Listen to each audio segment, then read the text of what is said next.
नमस्कार दर्शक बंधु। ओडिशार प्रथम दृश्य श्राव्य साहित्य पत्रिका प्रजन्म को मु आपण मानकु स्वागत करुच्ची। दर्शक बंधु, प्रजन्म दृश्य श्राव्य साहित्य पत्रिकार एक नुआ संख्या नहीं मु एबे आपण मानक सामने ए संख्याटी को आरंभ करने पूर्व आपण माने पठैथिबा गोटे मतामत संपर्क रे मो सूचना दबाको उचित मने कले। आपणक भितर अनेक मतामत रखिचंती। ए पत्रिकाटी रे पूर्वरु जेमिति गल्प, कविता, आलोचना, साक्षात्कार स्थान दिया जाउथुला से धारा को बजाय रखिबा पाई। हाँ दर्शक बंधु, आमे से दिगरे चिंता करिचु। से संपर्कित कार्यक्रम मध्य आमे प्रस्तुत करुचु। आपण माने जदि प्रजन्म दृश्य श्राव्य साहित्य पत्रिका रे निजको देखिबाकू चाहुचंते ताहले आपणकर गल्प, कविता, आलोचना को वीडियो रिकॉर्डिंग करे आम पाखक पठै दियंतु।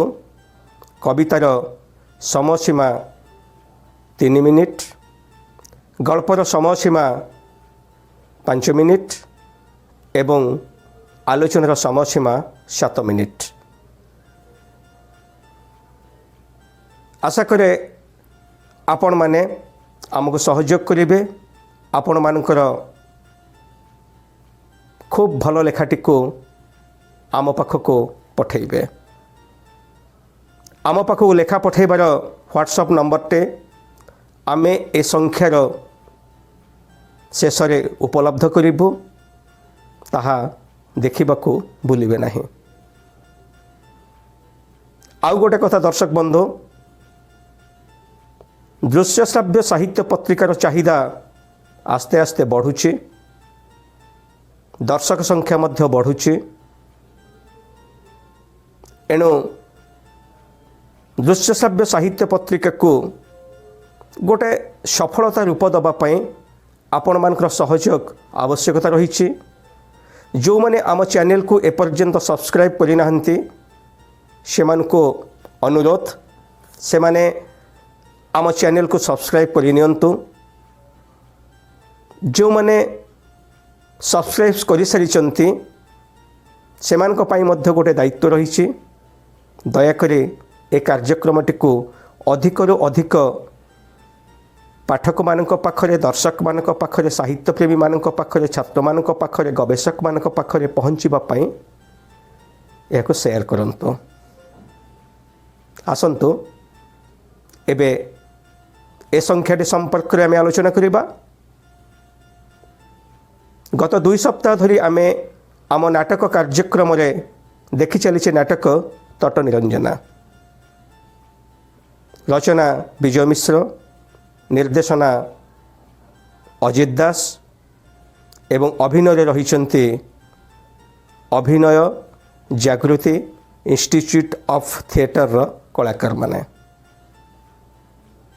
अति खुशीर कथा ए नाटकटी 1978 मसीह सर्वभारतीय नाटक प्रतियोगिता रे बेतार नाटक प्रतियोगिता जमी प्रथम स्थान अधिकार करिथिला।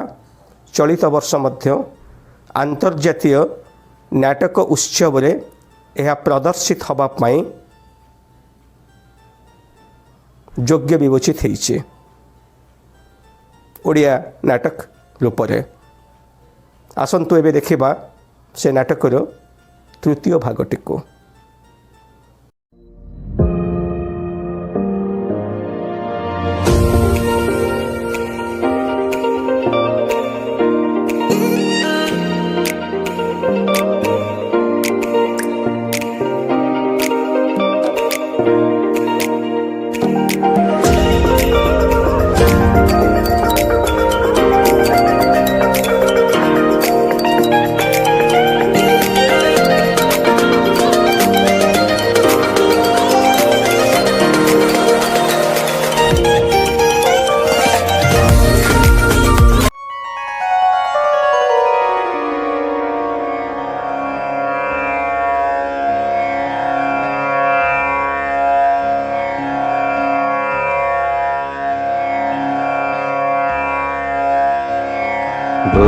बुद्धं शरणं गच्छामि धम्मं शरणं गच्छामि संघं शरणं गच्छामि बुद्धं शरणं गच्छामि धम्मं शरणं गच्छामि संघं शरणं गच्छामि।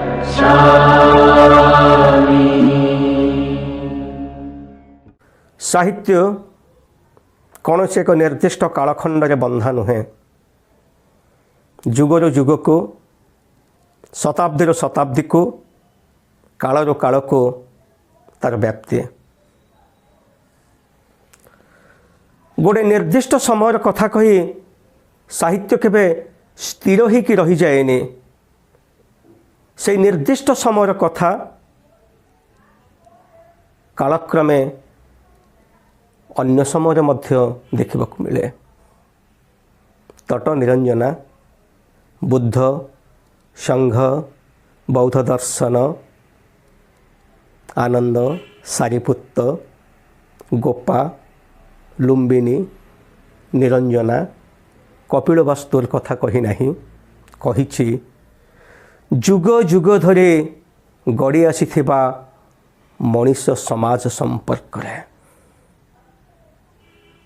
ମାନବୀୟ ଚିନ୍ତା ଚେତନାର କଥାକୁ ସେ ପ୍ରତୀକ ଭାବରେ ପ୍ରକାଶ କରିଛି। ମଣିଷ ଏଠି ବଞ୍ଚେ ନିର୍ବାଣ ପାଇଁ ନୁହେଁ, ବରଂ ଜୀବନ ପାଇଁ। ମଣିଷ ମନରେ ଯେମିତି ନିର୍ବାଣ ପାଇଁ ଗୋଟେ ଆକାଂକ୍ଷା ଥାଏ, ତା ଦେହର ବି ଗୋଟେ ଦାବି ଥାଏ ଦେହର କ୍ଷୁଧା ପୂରଣ କରିବା ପାଇଁ। ତାକୁ ମଧ୍ୟ ଅସ୍ୱୀକାର କରା ନ ଯାଇପାରେ।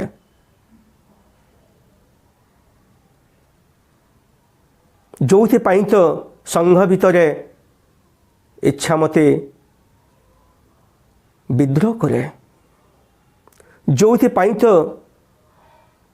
ସଂଘ ଛାଡ଼ି ଚାଲିଯାଏ ନୀଳଲୋହିତ, ଯେଉଁଥିପାଇଁ ତ ଆନମନା ହୁଅନ୍ତି ଗୌତମ। କିଏ ସେ? ସିଦ୍ଧାର୍ଥ, ଗୌତମ, ଶାକ୍ୟମୁନି ନା ବୁଦ୍ଧ? ସେ କ'ଣ ସର୍ବଶେଷ ବୁଦ୍ଧ? ତାଙ୍କର ବାର୍ତ୍ତା କ'ଣ ସର୍ବଶେଷ ସତ୍ୟ? ଅନେକ ପ୍ରଶ୍ନ, ଆଉ ସେ ପ୍ରଶ୍ନର ଉତ୍ତର ନାଟକ ତଟ ନିରଞ୍ଜନା। ଆସନ୍ତୁ ନାଟକ ତଟ ନିରଞ୍ଜନାର ତୃତୀୟ ଭାଗ ଦେଖିବା ପୂର୍ବରୁ ଏହି ନାଟକ ସମ୍ପର୍କରେ ନାଟ୍ୟକାର ବିଜୟ ମିଶ୍ର ନିଜେ କ'ଣ କହିଛନ୍ତି ତାକୁ ଦେଖିନେବା। ତଟ ନିରଞ୍ଜନାର ମୁଖବନ୍ଧରେ ଏ ଲେଖାଟି ପ୍ରକାଶିତ। ଦର୍ଶକ ବନ୍ଧୁ, ଅତି ଦୁଃଖର ସହିତ ଆମକୁ କହିବାକୁ ପଡ଼ୁଛି, ନାଟ୍ୟକାର ଡକ୍ଟର ବିଜୟ ମିଶ୍ର ଆମ ଗହଣରେ ନାହାନ୍ତି।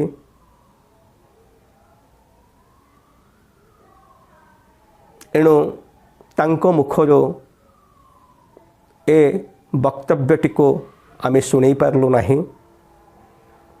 ସେ ଲିପିବଦ୍ଧ କରି ଯାଇଥିବା ବକ୍ତବ୍ୟଟିକୁ ଆମେ ଏବେ ଆପଣମାନଙ୍କ ପାଖରେ ଉପସ୍ଥାପିତ କରୁଛୁ। ଆସନ୍ତୁ ଦେଖିବା ତଟ ନିରଞ୍ଜନ ସମ୍ପର୍କରେ ନାଟ୍ୟକାର ବିଜୟ ମିଶ୍ରଙ୍କର ବକ୍ତବ୍ୟ କ'ଣ ରହିଛି। ନିରଞ୍ଜନା, ବୋଧିଦ୍ରୁମ ଓ ସଂଘ।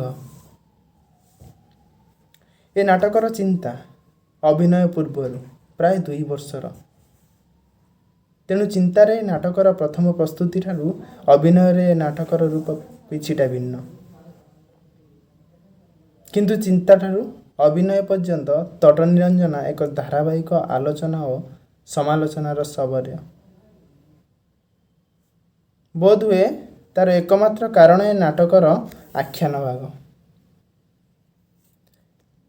ହେରମାନ ହେସଙ୍କର ସିଦ୍ଧାର୍ଥ କିମ୍ବା ସୁରେନ୍ଦ୍ର ମହାନ୍ତିଙ୍କର ମହାନିର୍ବାଣ ପରି ନାଟକରେ ଯଦିଓ ବୁଦ୍ଧ, ସଂଘ, ନିରଞ୍ଜନା ନଦୀ, ବୋଧିଦ୍ରୁମ ଏବଂ ଆନନ୍ଦ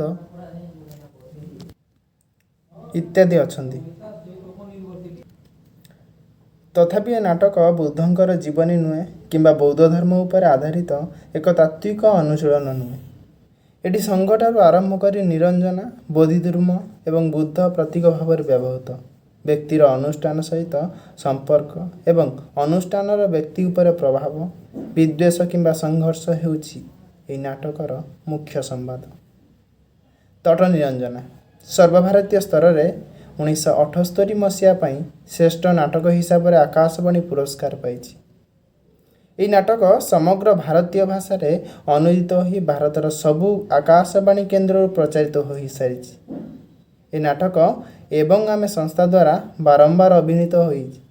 କିଛିଟା ଗୌରବ ଏବଂ କିଛି ଆଲୋଚନା, ସମାଲୋଚନା ବା ନିନ୍ଦା ପ୍ରଶଂସାର ମୁକୁଟ ପିନ୍ଧି ସାରିଛି। ଆପାତତଃ ନିସ୍ତରଙ୍ଗ ନାଟ୍ୟ ଜଗତରେ କିଛି ଆଲୋଡ଼ନ ସୃଷ୍ଟି ଏବଂ ଚର୍ଚ୍ଚାର ବସ୍ତୁ ହୋଇସାରିଛି। ଏ ନାଟକର ଅଭିନୟ ବା ପ୍ରୟୋଜନ ପାଇଁ ମୋର କିଛି ବକ୍ତବ୍ୟ ଅଛି। ଏଠି 4ଟି ବିଭିନ୍ନ ସ୍ଥାନରେ ବର୍ଣ୍ଣନା ଅଛି। ବୈଶାଳୀର ଆମ୍ରବନ, କୌଣସି ଏକ ଅରଣ୍ୟର ପ୍ରାନ୍ତ ଭାଗ, କପିଳାବସ୍ତୁର ରାଜପ୍ରସାଦ ଏବଂ ରାଜଗୃହର କୌଣସି ଏକ କ୍ଷୁଦ୍ର କୁଟୀର। ନିର୍ଦ୍ଦେଶକ ଅସୀମ ବସୁ କିନ୍ତୁ କୌଣସି ପ୍ରକାର ପ୍ରଚ୍ଛଦ ଦୃଶ୍ୟ ବ୍ୟବହାର କରିନଥିଲେ। କଳାପରଦାକୁ ପ୍ରଚ୍ଛଦପଟ ସମ୍ମୁଖରେ 3ଟି ଗୋଲାକାର ପାହାଚ ଦେଇ ସମଗ୍ର ନାଟକଟିକୁ ପ୍ରଯୋଜନା କରିଥିଲେ। ନାଟକର ପାର୍ଶ୍ୱପଟ ଅପେକ୍ଷା ତାର ବକ୍ତବ୍ୟକୁ ସେ ପ୍ରାଧାନ୍ୟ ଦେଇଥିଲେ। ତେବେ ପ୍ରତ୍ୟେକ ନିର୍ଦ୍ଦେଶକଙ୍କର ନିଜସ୍ୱ ଶୈଳୀ ଏବଂ ଚିନ୍ତାଧାରା ଅଛି। ସେ ଯେପରି ଢଙ୍ଗରେ ଚାହିଁବେ ଉପସ୍ଥାପନ କରିପାରିବେ। ସେ ଯେପରି ଢଙ୍ଗରେ ଚାହିଁବେ ଉପସ୍ଥାପନ କରିପାରନ୍ତି।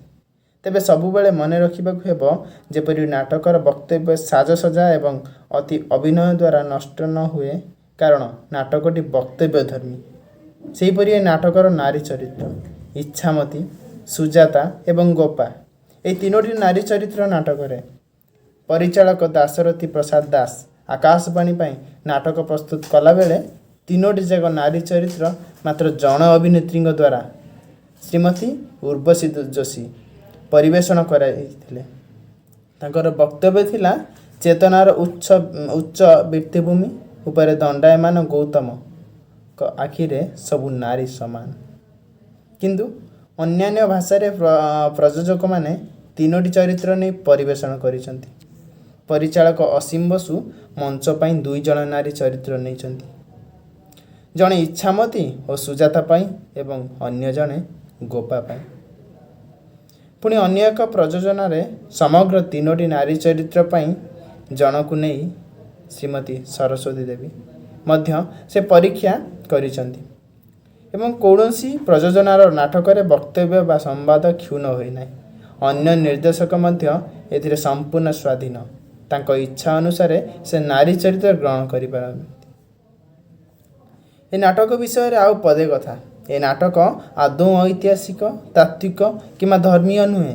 ବୁଦ୍ଧ, ବୌଦ୍ଧ ଧର୍ମ କିମ୍ବା ହଠାତ୍ ଇତିହାସରୁ ବାହାରି ଆସିଥିବା କେତେକ ଚରିତ୍ର ନାଟକର ଐତିହାସିକତା ପାଇଁ ନୁହେଁ, ବକ୍ତବ୍ୟକୁ ସୁସ୍ପଷ୍ଟ କରୁଛନ୍ତି। ତେଣୁ ନିର୍ଦ୍ଦେଶକ କୌଣସି ଗୋଟିଏ ନିର୍ଦ୍ଦିଷ୍ଟ ଐତିହାସିକ ସମୟକୁ ଧରି ରଖିବାକୁ ଚେଷ୍ଟା କରିବେ ନାହିଁ। ତଟନିରଞ୍ଜନାର ଇତିହାସ ଏବଂ ଆମର ଇତିହାସ ବୁଦ୍ଧଙ୍କ ପରି ଅଥବା ସଂଘ ପରି ଅନେକ ଯନ୍ତ୍ରଣା, ଅନେକ ଉତ୍ସାହ ଉଦ୍ଦୀପନା ଏବଂ ଅନେକ ଶ୍ରମ ଓ ତ୍ୟାଗର ବିନିମୟରେ ଏବଂ ଆମେ ତିଳ ତିଳ ହୋଇ ତିଳୋତ୍ତମାର ପଦାର୍ପଣ କରିଛି। ତେଣୁ ତଟନିରଞ୍ଜନା ଏବଂ ମୁଁ ଏବଂ ଆମେର ସମସ୍ତେ ସେହି ସଂଘଭୁକ୍ତ ଚରିତ୍ର। ତେଣୁ ତାର ସଦସ୍ୟ ଏବଂ କଳାକାରମାନଙ୍କୁ ଧନ୍ୟବାଦ ଦେଇ ଅଥବା ସେମାନଙ୍କ ପାଖରେ କୃତଜ୍ଞ ହୋଇ ଏବଂ ଆମର ହୃଦୟ ପରିସରକୁ ହର୍ଷ କରିବାକୁ ଚାହେଁ ନା ଏବଂ ଆମେ ଦୀର୍ଘଜୀବୀ ହେଉ। ଅନେକ ନିରଞ୍ଜନାର ତଟଭୂମିକୁ ସ୍ପର୍ଶ କରି। ଦର୍ଶକ ବନ୍ଧୁ, କିଛି ଆଲୋଚକ ବନ୍ଧୁ ତାଙ୍କର ଆଲୋଚନାରେ ଯାହା ଲିପିବଦ୍ଧ ଉଲ୍ଲେଖ କରିଛନ୍ତି, ତଟ ନିରଞ୍ଜନା ଏକ ଆବେଗଧର୍ମୀ ସଫଳ ବେତାର ନାଟକ, କିନ୍ତୁ ମଞ୍ଚ ନାଟକ ନୁହେଁ। ଏ କଥାକୁ ମୁଁ ପୂର୍ଣ୍ଣ ଭାବରେ ସମର୍ଥନ କରିପାରୁନି, କାରଣ ମୋର ମନେ ହୁଏ ଏବଂ ଆମେ ନାଟକ ସଂସ୍ଥା ଯେବେଠୁ ଏହି ନାଟକ ପ୍ରଦର୍ଶନ କଲା ସେବେଠାରୁ ଏହା ଭିତରେ ଅନେକ ନିର୍ଦ୍ଦେଶକମାନଙ୍କ ହାତରେ ଏହି ନାଟକ ବିଭିନ୍ନ ମଞ୍ଚରେ ମଞ୍ଚସ୍ଥ ହୋଇଛି ଏବଂ ଅଦ୍ଭୁତପୂର୍ବ ସଫଳତା ପାଇଛି। ମଞ୍ଚ ନାଟକର ସମସ୍ତ ଗୁଣ ଏହା ଭିତରେ ଅଛି ଏବଂ ଗୋଟେ ସଫଳ ମଞ୍ଚ ନାଟକ ଭାବରେ ସର୍ବଭାରତୀୟ ସ୍ତରରେ ମଧ୍ୟ ଏହା ସ୍ୱୀକୃତି ଲାଭ କରିଛି।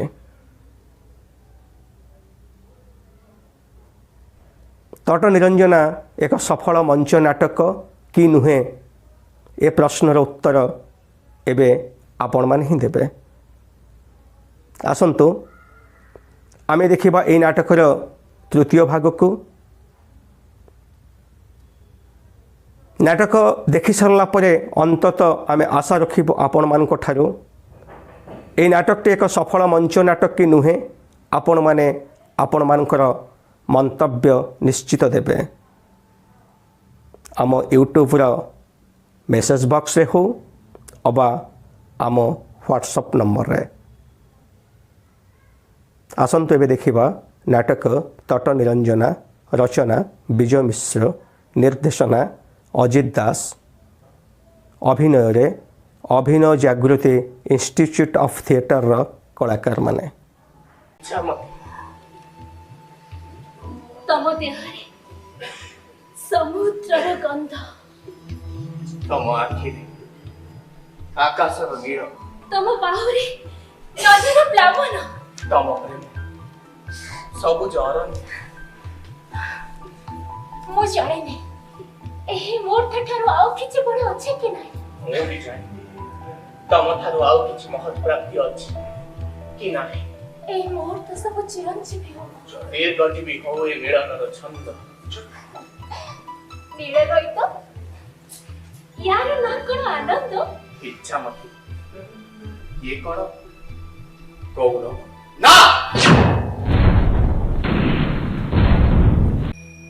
ମୁଁ ମୁକ୍ତ, ମୁଁ ଚିରନ୍ତନ, ମୁଁ ଶାଶ୍ୱତ, ମୁଁ ମୁକ୍ତ, ମୁଁ ଚିରନ୍ତନ, ମୁଁ ଶାଶ୍ୱତ, ମୁଁ ମୁକ୍ତ, ମୁଁ ଚିରନ୍ତନ, ମୁଁ ଶାଶ୍ୱତ। ସଂଘ ଭିତରେ ରହି ଦୀକ୍ଷିତା ଜଣେ ସନ୍ନ୍ୟାସିନୀ, ତାର କୁଆଡ଼େ ମୋହଭଙ୍ଗ ହେଇଛି। ଏକଥା ଗୌତମ ଜାଣନ୍ତି? ବୋଧହୁଏ ନା। ଆଜି ପ୍ରଭାତ ପୂର୍ବରୁ ମୁଁ କିନ୍ତୁ ତାଙ୍କୁ ଘୁରି ବୁଲୁଥିବାର ଦେଖିଥିଲି। ଗୌତମକୁ? ହଁ, ଗୌତମଙ୍କୁ। ଅତି ପ୍ରତ୍ୟୁଷରୁ ଗୌତମ ଶଯ୍ୟା ତ୍ୟାଗ କରନ୍ତି, କିନ୍ତୁ ଆଜି ଯେପରି ଅନ୍ୟମନସ୍କ, କିପରି ଗଭୀର ଚିନ୍ତାରେ ମଗ୍ନ। ପୁଣି ଯିବାକୁ ପଡ଼ିବ। ପୁଣି ବସି ରହିବାଟା ସ୍ଥିରତା ନୁହଁ।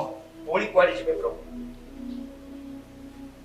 ହିମାଳୟର ପାଦ ଦେଶରୁ କୁମାରିକା ପର୍ଯ୍ୟନ୍ତ ଗୋଟାଏ ବିସ୍ତୀର୍ଣ୍ଣ ଭୂଖଣ୍ଡ ଛାତି ମେଲେଇ ପଡ଼ି ରହିଛି। ଆମନ୍ତ୍ରଣ କରୁଛି, ଆସ। ଚାଲୁ ଚାଲୁ ଅନେକ ଶିଖିବ, ଅନେକ ମୋହ ଭାଙ୍ଗିଯିବ, ଅନେକ ମିଥ୍ୟା କଟିଯାଇଛି ପ୍ରଭୁ। ଯିଏ ଆମ ଧର୍ମର ଶରଣ ନେଇଛି, ତାର ଅନ୍ୟ କୌଣସି ସତ୍ୟ ଆଉ ଜାଣିବାକୁ ବାକି ନାହିଁ ପ୍ରଭୁ। କିନ୍ତୁ ମୁଁ ନିଜେ ନିରଞ୍ଜନା ତଟଭୂମିରୁ ଆପଣ ସର୍ବଶେଷ ସତ୍ୟ ଆବିଷ୍କାର କରିଚାଲିଛନ୍ତି। କରିସାରିଛି। ତେବେ କାଲି ରାତିରେ ସେ ସତ୍ୟକୁ ଉପହାସ କରିବାକୁ ଇଚ୍ଛାମତୀର ଟିକିଏ ହେଲେ ଅବହେଳା ହେଲା ନାହିଁ।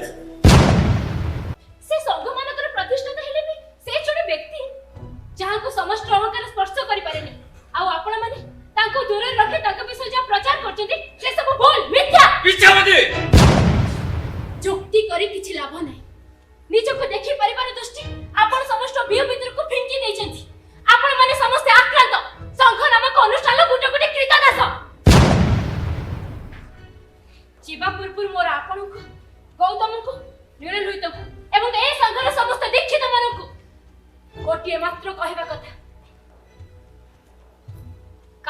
विनाश तार समस्त सत्य एवं सत्य संगे थाई संभव कामना ठारू दूर रही कामनार विनाश खाली एक प्रहसन छलना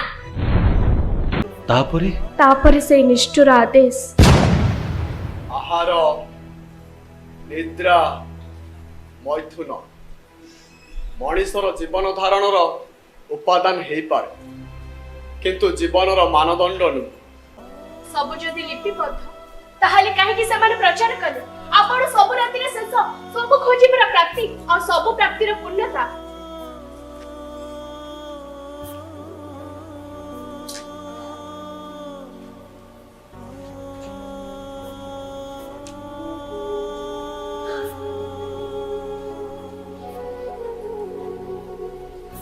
सेमाने हुए तो बुद्धं को मूर्ति कर देबाकू चाहती मो परे अन्य एक गौतम आसीबो मो बुद्ध नुहे जातकर शेष कहानी रो सत्यर शेष आविष्कार को नुहे किंतु इच्छा मती अन्य कथा कहूला मो भी हुए तो अन्य कथा कहूची एमिति प्राय सब लोक अन्य अन्य कथा कहिबे एका प्रकारर शरीर आ बुभुक्षा थाई मनीष एते विचित्र एते भिन्न सेइथि पई तो मनीषर मथन आपण बाहरी आसन आपण आ किछि भाबत नुआ किछि नहले किछि स्वप्न देखत अंततः आम पई जे माने प्रचलित नियम रे विद्रोही किबा नास्तिक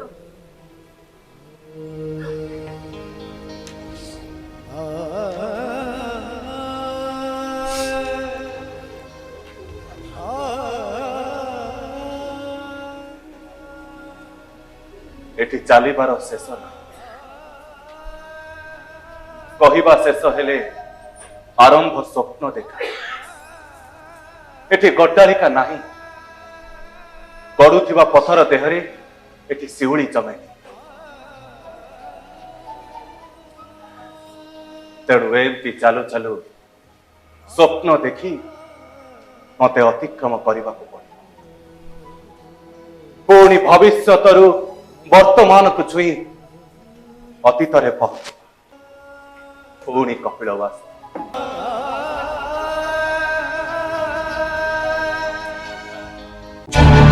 कपिलवस्तु नगरी आलोक पताकारे भूषित तोरण द्वारा सज्जित नगरर पथर अट्टालिकार शिखर एवं प्राचीर गंबुज मानकरे गौतम को संबोधन जणाइबा विपुल जनता रुद्धश्वास होई अपेक्षा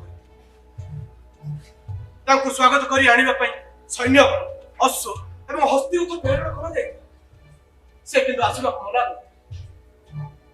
बहुत अनुनय विनय एवं प्रार्थना पर शेष रे से राजी मु चाहिदिली ताकू देखा करिबा तमे किंतु मना कलो काई एवं से आसीबार संवाद पाइबा परठार तमे नीरव गंभीर मंत्री स्वागत उत्सव पाई समस्त आयोजन प्रस्तुत अनेक वर्ष तले गौतम को अभिषेक उत्सव जो आयोजन होइता आठारु जे कोनोसी गुणरे कम नुहे ताको पाई प्रसाद उन्मुक्त आमे समस्त ताको सेवा पाई प्रस्तुत थी अथच से एठी रहिले नगर बाहर एक क्षुद्र कुटीरर अवस्था सब प्रस्तुत थिला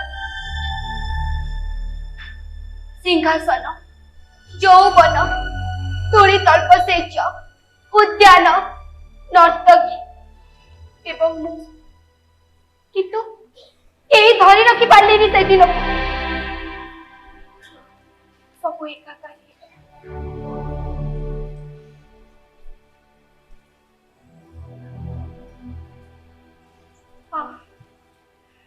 कितने वर्ष कितने झुक ठीक से प्रश्न मु ताको पचारिबा को चाहिए ठीक से प्रश्न मु किंतु पचारिबा को चाहे काहे की अपांतर प्रश्न से सब दिन आ मध्य रात्रि सब मो मनर काढ़ी नहीं विस्मय आ चमक आ विस्मित हैला भली किछि नाही मंत्री तुमे जाओ आसीबार समय हुए तो आसन्न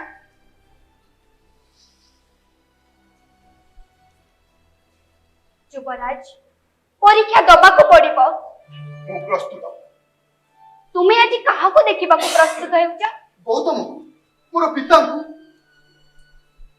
संकर तो अनेक नाम अनेक व्यक्ति से बुद्ध से तथागत से शाक्य मुनि तथापि तांको रक्त कणिका मो देहरे से हुए तो भूली जाइछथि तथापि मु तांकर उत्तर पुरुष से स्वीकार करि न पारंती जदि करि थांती ताले काहे कि आसिले नि एठी की काहे की तमे कोन चाहो सतरी वो कोची से आउथरे फेरी आसो पुणी सिंहासन और पदवीरे भूषित हो सारा पृथ्वीटा कपिलवस्तु हेई सारिछि पुत्र किंतु तमे मु हुए तो कपिलवस्तु नामक कौनसी को निर्जन द्वीपरे निर्वासित ताहले आसिबार संवाद पाइबा परठु मु बहुत भाबिछि भावना गुड़ाक जेमती गोलमाल हो जाउछि किए कहूछि से आसतु किंतु अन्य केही कहूछि फेरी जाओ से आसुछन आसुछति प्रसाद पछ जो पथर तरुण मान सजा होता से पथर से आसुना तेबे अन्य एक निर्जन रास्ता सैन्यगण हस्ती और असुजुद्ध सब फेरी दिजो ता माने खाली पादरे चली चली आसुछ आहा से तो बहुत दूर मां मु जीवी ना ताकर प्रिय असटी एपर्यंत जीवित मु भाबितली ताकू देखि बेस आदर करिवे वृद्ध हेले भी ता ऊपर उपवेशन करिवे सब दुरे जाइछि बयस उज्जवलता और इच्छा एणिकी खाली दाढ़ी घोषारी एक मायाहीन जीवन जापन से बोधे आसीगल कोणालो सुछ तू देखे मां मु जीवी ना पाछो की आनिबिनी ना ताको अभिवादन करिवनी ना तमे भी जीवनी ना से जदि फेरी जीवे ना तमे ताको स्त्री सहधर्मी मु ताको पुत्र एटा ताको राज्य मु ताको केवल प्रतिनिधि मात्र ना जननी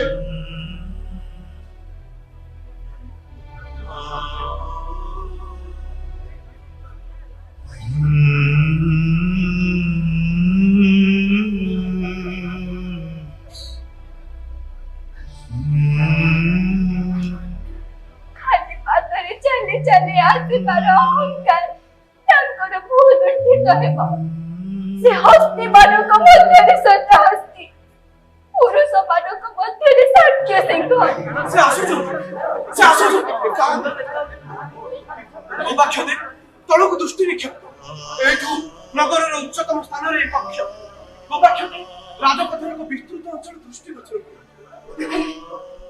जनसमुद्र भितरे गौतम बाहर के पोषक परिहित असंख्य नागरिक ताकू घेरी जयध्वनि करुछ वो देखी पारुनी वो किछि देखी पारुनी मु देखि पारुची से नाना रंग पोशाकर समुद्र भितरे तीन जण भिक्षुक मां तमे कुहो से किए कांति कोठी वो देखी पारुनी वो किछि देखी पारुनी असंख्य जन राशि भितरे पद्म फुटिला परी से माने तीन जण तांको संगे तांकर प्रधान दुई शिष्य आनंद एवं सारिपुत्र मु भी तो चली पारि थांती सेमानक परी ताको पछरे महेश्वर जे चाहि नथिली राजभोग सेमाने महामंत्र उच्चारण करी आगे आसुचंती जेपरि युद्ध पई प्रस्तुत एवं विजय निश्चित मते दृष्टि दिया दृष्टि खाली तोरक पाई मो सहित विश्वासघातकता कर नाही जय जयकार ध्वनि आकाश प्रकंपित से आगे आसुचंती आगे आसुचंती आहुरी निकटतर भूमि को पार होई सारिछि किंतु एक महाप्राबल जा सब दोई पोछि निश्चित करि दबा माता राज्य जयर आनंद की तुच्छ गौरवर शिखर मु काहे की ही पल्लिनी ताको परी से आसीगल क्रमशः निकटतर आसीगले मंत्री ताको स्वागत करी जरा ताको अभिवादन जरा मंत्री तुम जाओ आसिगले सिंहासन पुण्य राजपुरी हे विधाता वो उतर पराजित हेबाकु चाहेनी ताको गति रहित कराओ समग्र चंचल जनता स्थिर उद्वेग शेष किए समाने तीन जण किए मोर पिता गौतम सिद्धार्थ बुद्ध माता तोरे परिचित करा चिन्हि पारुनी पुत्र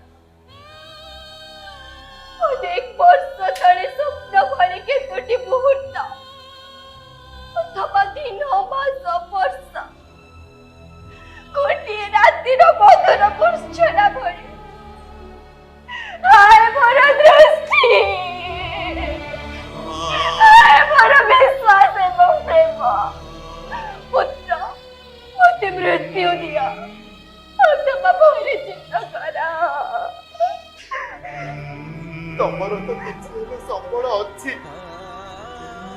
ମୋର ତା ବି ନାହିଁ। ପିତୃତ୍ୱର ହିସାବ ଖାତା ଶୂନ୍ୟ। କେତେ ଥର କହିଛ କାନ୍ଦନ ଧନ ବାପା ଆସୁଥିବେ। କେତେ ଥର ମୋର କ୍ରନ୍ଦିତ ହୃଦୟକୁ ସାନ୍ତ୍ୱନା ଦେଇ କହିଛ ଜହ୍ନ ପରି ଅଥବା ନିଦା ଘରେ ବାରିପାତ ପରି ବାପା ଆସୁଛନ୍ତି, କିନ୍ତୁ ସେ ଆସିଲେ ନାହିଁ। ଶୈଶବ ବିଦାୟ ନେଲା କୈଶୋର ଖାଲି ଅପେକ୍ଷାରେ ରହି। କୋଉ ହିସାବରେ ଠିଆବି ମୁଁ ତାଙ୍କ ନିକଟରେ। ଇଏ ବାନ୍ଧି ଦବ ତାଙ୍କ ମୋ ଭିତରେ ସମ୍ପର୍କର ସେତୁ। ପୁତ୍ର ସେ ଆସୁଛନ୍ତି ଉତ୍ତାଳ ସମୁଦ୍ର ପରି। ସବୁ ଏକାକାର ହେଇଯିବା ପୂର୍ବରୁ ଆମକୁ ଠିଆ ହେବାକୁ ପଡିବ ପର୍ବତ ପରି। ମତେ କ୍ଷମା କର ମାତା, ମୁଁ ଠିଆ ହେଇପାରିବିନି ତାଙ୍କ ସମ୍ମୁଖରେ। ମତେ ଯିବାକୁ ଦିଅ, ମତେ ଯିବାକୁ ଦିଅ।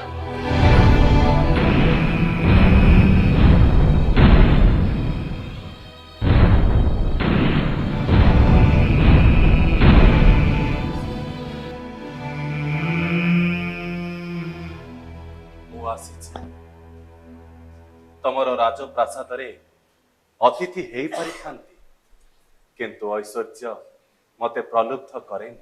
ସେ ଆସିଛନ୍ତି। ହୁଏତ ଆସିବାର ଆବଶ୍ୟକତା ନଥିଲା, କାରଣ କୌଣସି ଆବଶ୍ୟକତା ମତେ ଉଚ୍ଚାଟ କରେ। ମୁଁ ତ କିଛି ପଚାରିନି, କିନ୍ତୁ ଅନେକ ସ୍ୱୀକାରୋକ୍ତି ବାକି ରହିଯାଇଛି। ମୁଁ ତ କିଛି ଚାହିଁନି, କାରଣ ମୁଁ ସମସ୍ତ ଅଭିଯୋଗର ঊର୍ଦ୍ଧ୍ୱକୁ ଚାଲି ଯାଇଛି। ମୋର ଗୋଟିଏ ପ୍ରାର୍ଥନା ପୂରଣ କରିବେ। କୁହ। ମୋତେ ଟିକେ ଦେଖିପାରିବାର ଶକ୍ତି ଦିଅନ୍ତୁ।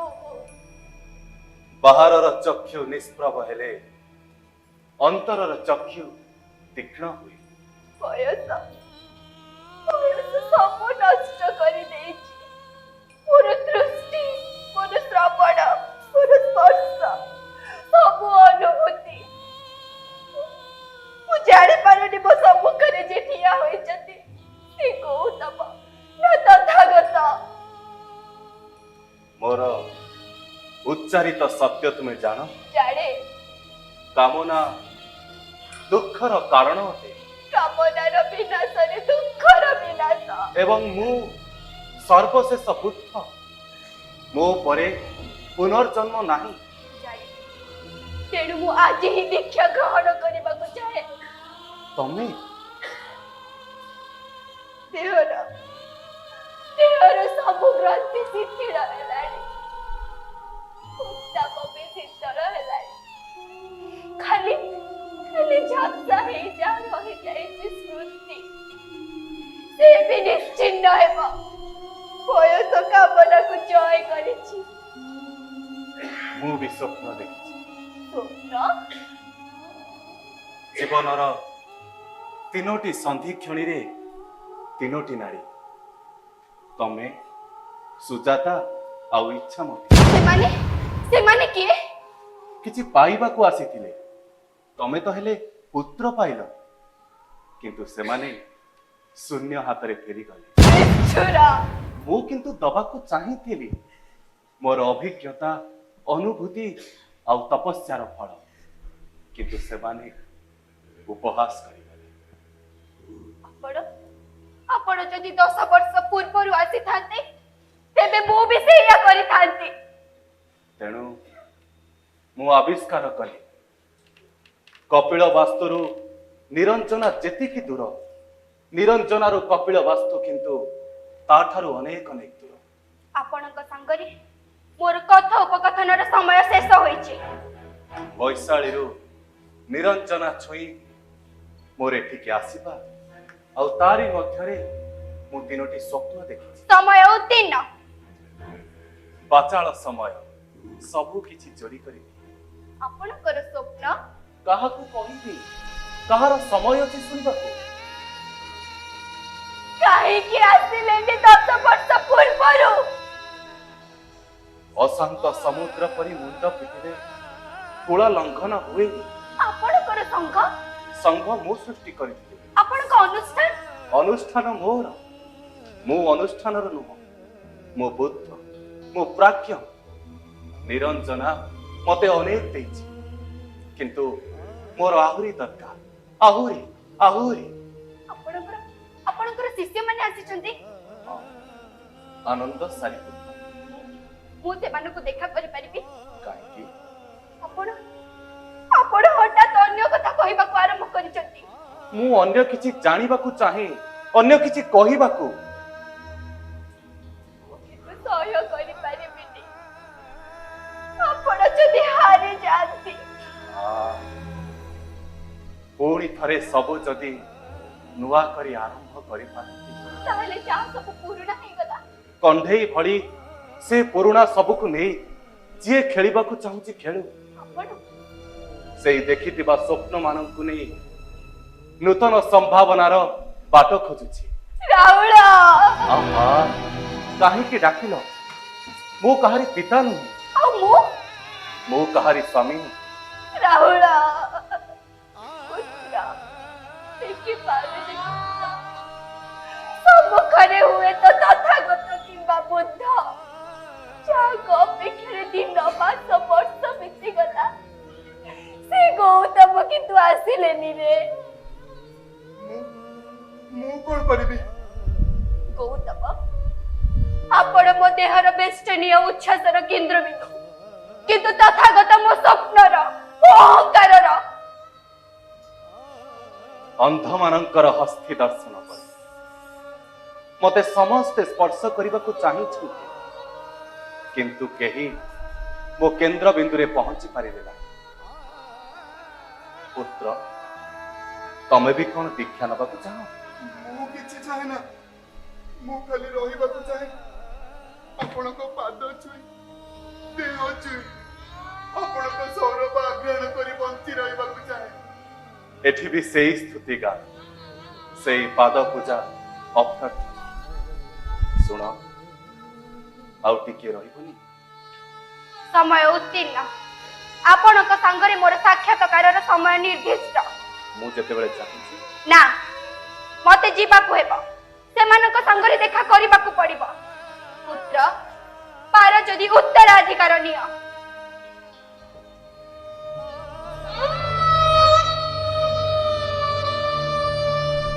ଏଇମିତି ସବୁ ଚାଲିଯିବେ ପୁତ୍ର।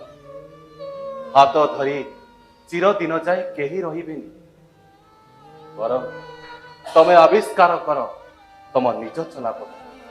ସବୁବେଳେ କିଛି ରାସ୍ତା ପିତାମାନେ ଗୁରୁମାନେ ହାତ ଧରି ଆଗେଇ ନିଅନ୍ତି। ଆଉ କୌଣସି ଏକ ଛକରେ ଛାଡି ଯାଆନ୍ତି ନିଜର ପଥ ବାଛି ନେବାକୁ। ପୁତ୍ର, ମୋର ଏତିକି ଉପଦେଶ, ଆବିଷ୍କାର କର ନିଜେ।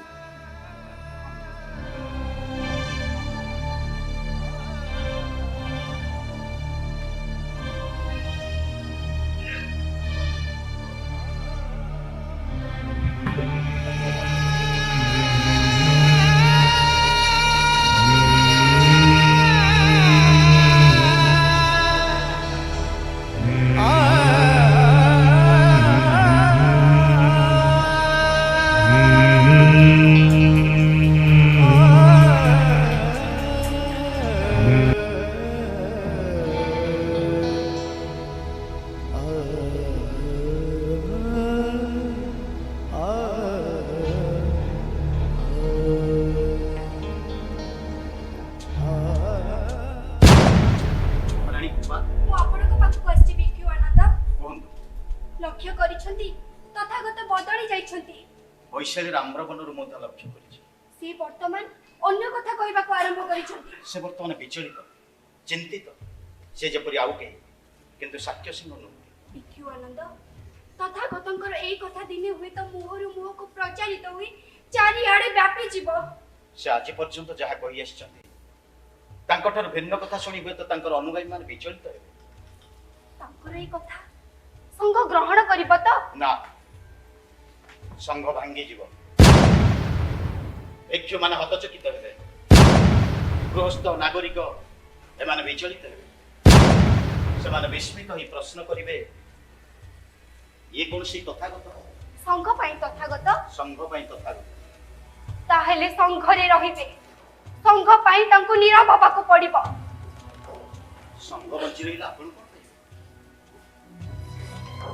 मोर स्वप्न बंची रहिबो दिने दिने देहटा पाई ताको अनेक अभिशाप दउतिली ताहुल जन्म हैला बड़ हैला दिने विस्मित होई देखि देहर दाबी आउ नाही किछि पाइबार नाही कि किछि हराइबार नाही खाली जहा बंजी रही तथागत नामक एक नामर अहंकार से कहां हुए तो भीतर भिक्षु आनंद तथागत को नीरव कराओ संघ बंची रहू तथागत नामक पताकाटी स्पर्धित अहंकार रे चिरदिन पाई उडू गौतम प्रसाद त्याग करिछन केतेबेले ए किछि क्षण आगुरु आम पाई नै किछि नै मोर मने हला से जेते बोली जाइछन से जानी गले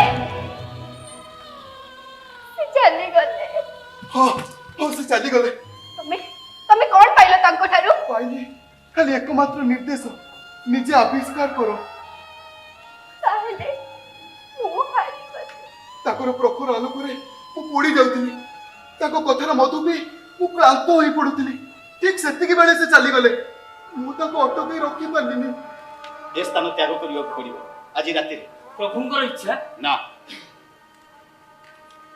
अन्य एक बृहत्तर इच्छा ताहले चलो चलो जीवा पूर्व कहि जातु कोन बाकी अछि ताको पर आविष्कार करबाकू ना आउ कहार किछि आविष्कार करिबा दरकार नै तमे गौतम को पुत्र राहुल ए संघ तमठार अनेक आशा करिछि से मना कले ताको पथ अनुसरण करिबा से उपदेश देई गले निजो पाई निजो पथ चिन्नी नबाकू महत लोकंकर कथा सब साधारण लोकंक पई उद्दिष्ट सेति पई भाष्य दरकार हुए टीकार प्रयोजन हुए एवं तमर पिता प्रभु सिद्धार्थ गौतम बुद्ध ए पृथ्वीर संघ मानकर प्रतिष्ठाता संघ तुमर पिता नुहंती पुत्र सेति पई तुमको दीक्षा नबाकू पड़िबो आधुनिकतम सत्यर उपासक होबाकू पड़िबो एहा बोधे पिताଙ୍କର इच्छा नय ना पिता जहाटा कहितले ठीक है भिक्षु आनंद होचंती प्रभु तथागतंक बाणीर प्रधान भाष्यकार पुत्र जदि पिता को प्रणाम न करि थाओ तेबे संघ उद्देश्य रे प्रणाम कर पुत्र एवं प्रणाम कर भिक्षु सारिपुत्र से तुमको दीक्षा देबे प्रणाम कर वश्च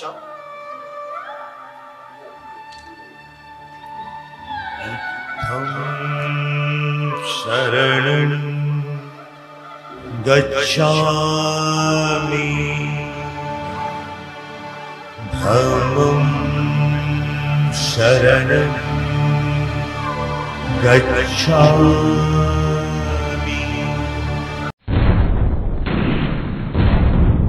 दर्शक बंधु आमे देखुले नाटक तट निरंजनर तृतीय भाग ए भागटी आपण मानक केमती लागिला आमको निश्चित मतामत रखिबे आमको मतामत रखिबार व्हाट्सएप नंबर टी है 7978733002 रोचे पुणी देखा आउ एक नुआ संख्यार तट निरंजनर परवर्ती संख्या को नहीं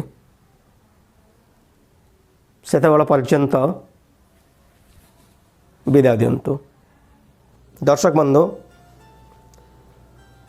प्रजन्म दृश्य श्राव्य साहित्य पत्रिकार ए संख्याटी आम देखुले नाटक तट निरंजनर तृतीय भाग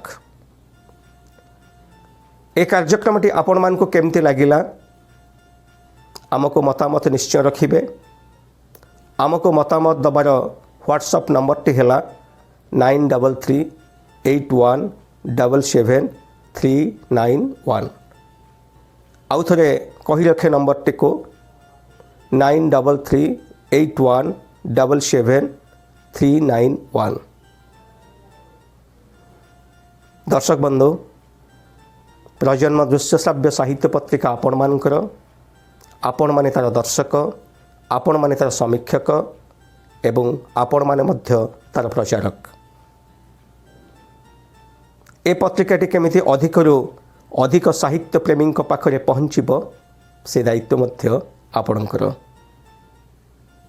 हाँ दर्शक बंधु प्रजन्म परिवार तरफ ଆପଣମାନଙ୍କୁ ଏକ ବିଶେଷ ଅନୁରୋଧ। ମହାମାରୀ କରୋନା ଏପର୍ଯ୍ୟନ୍ତ ଶେଷ ହୋଇନାହିଁ। ଏବେ ବି ତାର ପ୍ରାଦୁର୍ଭାବ ବଢ଼ି ଚାଲିଛି।